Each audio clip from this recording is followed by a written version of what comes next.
जय श्री राम।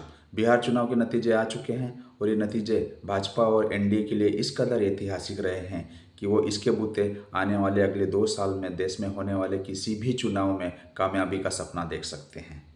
वहीं दूसरी ओर इंडिया गठबंधन, कांग्रेस और आरजेडी के लिए ये चुनावी नतीजे एक कब्रगाह की तरह साबित हुए हैं, जिन्होंने उनकी राजनीति को पूरी तरह से जमींदोज कर दिया है और कई सवालिया निशान उठा दिए हैं। भाजपा और एनडीए गठबंधन ने 160 सीटों के आसपास का टारगेट रखा था, लेकिन 200 का आंकड़ा छू लिया। वहीं इंडिया गठबंधन, जो सत्ता में वापसी का सपना देख रहा था, पूरी तरह से धराशायी हो गया।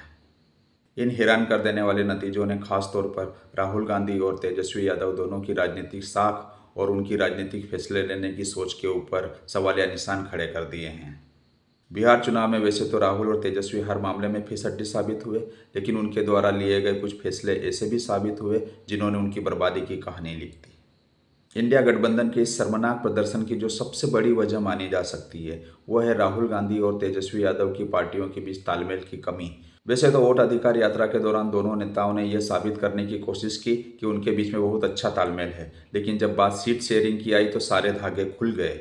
सीट शेयरिंग को लेकर वैसे तो एनडीए गठबंधन में भी अच्छा खासा बवाल मचा था, लेकिन एक राष्ट्रीय पार्टी और बड़े भाई होने की भूमिका को निभाते हुए भाजपा ने आखिर में सब कुछ मैनेज कर लिया। अफसोस कि कांग्रेस और राहुल गांधी वैसा कुछ भी नहीं कर पाए। इसका नतीजा यह निकला कि राहुल और तेजस्वी के बीच में खाई बढ़ती ही गई, जो कि उनके लिए निर्णायक साबित हुई। देश की सबसे पुरानी और एक राष्ट्रीय पार्टी के नेता होने के बावजूद भी राहुल गांधी ने आगे आकर इस मामले को सुलझाने की कोई कोशिश नहीं की। यहाँ तक कि तेजस्वी यादव जब दिल्ली आए तो उन्होंने उनसे मिलना भी मुनासिब नहीं समझा। इन बातों ने मतदाताओं के ऊपर एक बहुत बड़ा प्रभाव डाला और ये उनकी हार की एक बड़ी वजह साबित हुई। चुनावी प्रचार के दौरान भी दोनों पार्टियों और नेताओं के बीच में कोई तालमेल नहीं दिखा। जो राहुल गांधी अपनी वोट अधिकार यात्रा के लिए 16 दिन बिहार में रहे, वो तेजस्वी यादव की यात्रा में शामिल होने से भी बचते नजर आए।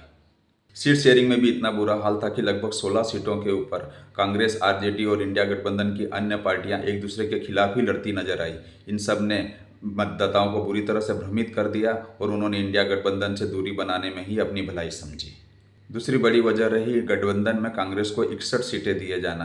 यह पहले दिन से ही क्लियर था कि कांग्रेस 61 सीटों के लायक नहीं है। पिछले विधानसभा चुनावों में भी तेजस्वी यादव अगर मुख्यमंत्री बनते बनते रह गए थे तो इसकी सबसे बड़ी वजह यह थी कि कांग्रेस ही सबसे कमज़ोर कड़ी साबित हुई।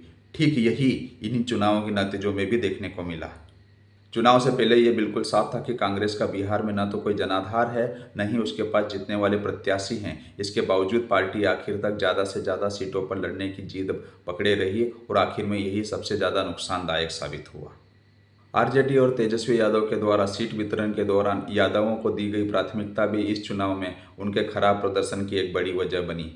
आरजेडी के बारे में हमेशा से ही कहा जाता है कि वो यादवों की पार्टी है। 143 में से 52 सीटों पर यादव प्रत्याशी उतारकर पार्टी ने एक बार फिर ये साबित कर दिया कि वो जातिगत राजनीति करना चाहती है। जातिगत राजनीति वाले बिहार में अन्य समुदायों के मतदाताओं ने इसे तेजस्वी यादव की यादव राज लाने की कोशिश से जोड़कर देखा और इसका नतीजा उनको भुगतना पड़ा। लालू प्रसाद यादव के ज़माने से ही आरजेडी मुस्लिम हितैषी पार्टी मानी जाती है, लेकिन इस चुनाव में तेजस्वी ने ऐसे कई फैसले लिए जिससे यह छवि भी तार तार हो गई। ओवैसी, जिन्होंने पिछले चुनाव में सीमांचल में 5 सीटें जीती थी, वो आखिर तक इंडिया गठबंधन के साथ मिलकर चुनाव लड़ने की बात कहते रहे, लेकिन तेजस्वी और राहुल गांधी दोनों ने उनको कोई भाव नहीं दिया। इसका उनको अच्छा खासा नुकसान उठाना पड़ा। लालू प्रसाद यादव ने अपनी पूरी राजनीति मुसलमानों के ऊपर की और तेजस्वी यादव ने भी उसी लीगेसी को आगे बढ़ाने की कोशिश की थी, लेकिन उनके इन फैसलों से मुस्लिम समुदाय पूरी तरह नाराज हो गया और वो भी छिटक कर दूर जा पहुंचा। मुस्लिम मतदाता और ज़्यादा उस समय भ्रमित हो गए जब इंडिया गठबंधन ने वीआईपी पार्टी के मुख्य सहनी को उप मुख्यमंत्री पद का दावेदार घोषित कर दिया। मुकेश सहनी जिस मल्हार समुदाय से आते हैं, उसकी बिहार में 3% भागीदारी भी नहीं है। उसके उलट मुसलमानों की 18% भागीदारी है। इससे मुसलमानों के बीच में यह संदेश गया कि आरजेडी सिर्फ मुसलमानों के हितों की बात ही करती है, उनको प्रतिनिधित्व देने की बात आती है तो पीछे हट जाती है। चुनाव से ठीक पहले नीतीश कुमार ने बिहार की 1,21,00,000 महिलाओं के खाते में 10,000 रुपये ट्रांसफर कर दिए। तेजस्वी यादव और राहुल गांधी इसकी काट आखिर तक नहीं निकाल पाए। हालांकि तेजस्वी यादव ने चुनाव जीतने पर 30,000 रुपये और हर घर में एक नौकरी देने का वादा करके इस हालात को सुधारने की कोशिश की, लेकिन मतदाताओं को उनके ऊपर बिल्कुल भी भरोसा नहीं हुआ। इसकी बड़ी वजह यह थी कि तेजस्वी यादव मतदाताओं के बीच में ये बात नहीं रख पाए कि वो इसके लिए इतना पैसा और संसाधन किस तरह से जुटाएंगे। वो सिर्फ हवाई बातें करते रह गए और मतदाताओं को उनके ऊपर बिल्कुल भी भरोसा नहीं हुआ। इंडिया गठबंधन की करारी हार की एक बड़ी वजह यह भी रही कि उनकी चुनावी कैंपेन पूरी तरह से मुद्दा विहीन रही। तेजस्वी यादव ने लोकल मुद्दों को उठाने की कोशिश की, लेकिन एसआईआर के जाल में वो भी फंस कर रह गए।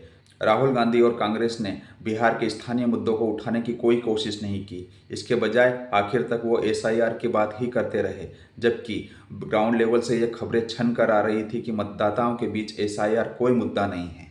सबसे बड़ी बात यह रही कि तेजस्वी यादव भी इस जाल में फंस कर रह गए और लोकल मुद्दों को उठाने के बजाय वो भी एसआईआर की ही रट लगाते रह गए। 2020 में तेजस्वी यादव ने एक ऐतिहासिक चुनाव लड़ा था और मात्र 12,000 वोटों के अंतर से वो सत्ता पर काबिज होने से रह गए थे। लेकिन इस बार राहुल गांधी की संगत में तेजस्वी यादव ने खुद का बेड़ा भी गर्क कर लिया और आरजेडी के भविष्य के ऊपर भी एक सवालिया निशान लगा लिया।